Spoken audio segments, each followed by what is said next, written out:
குஜராத்தில் பலாயிரக்கணக்கான கோயில்களை மோடி இருக்கும்போது இடித்தார். இன்றைக்கும் இடிச்சுன்னு இருக்கிறாங்க. காரணம் விரிவுபடுத்தணும், நகரை நாங்கள் பொதுமைப்படுத்தணும்னு சொல்லிட்டு இடிக்கிறாங்க. ஆனால் எங்கேயாவது தமிழ்நாட்டில் அப்படி கோயில் இடிக்கப்பட்டதுன்னு இருக்கா? எந்த இடத்தையாவது கேள்விப்பட்டிருக்கீங்களா? ஆனால் கடவுள் இருக்கிறவன் சொல்கிறவன் தான் இடிக்கிறான். ஆனால் கடவுள் மறுப்பு சொல்கிறவங்க இடிக்கிறது இல்லை. யாரும் 3000 கோயிலுக்கு கும்பாபிஷேகம் பண்ணிக்கிறாங்களே கண்டி யாருன்னா இடிக்கிறாங்களா இங்கே? ஆனால் இந்த ஆட்சியை பார்த்து காரணம் இன்றைக்கி முருகனால் ஜீர்ணிக்க முடியல.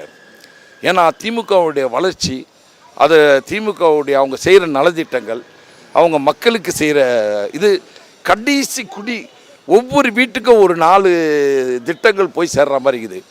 எப்படின்னா இப்போது மகளிர் உரிமை தொகை 1000 ரூபாய் ஒரு குடும்பத்துக்கு போய் சேர்ந்தா ஒரு பெண்களுக்கு. அதே மாதிரி இந்த விடியல் பயணம், கட்டணமில்லா விடியல் பயணம், அதுவும் அந்த குடும்பத்திலே போய் சேருது. மாணவர்களுக்கு 1000 ரூபாய் கொடுக்குற புதல்வர் திட்டத்தில் அங்கே போகுது.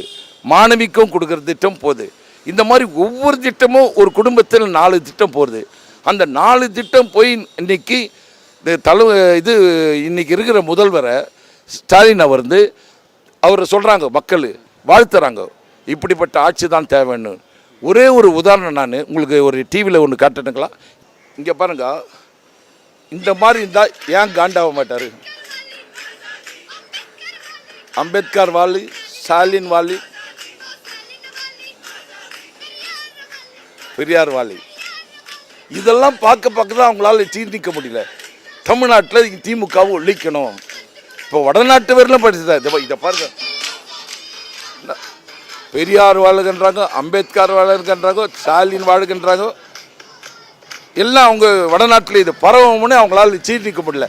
இதனால்தான் தமிழ்நாட்டில் ஒழிக்கணும் திமுகவை.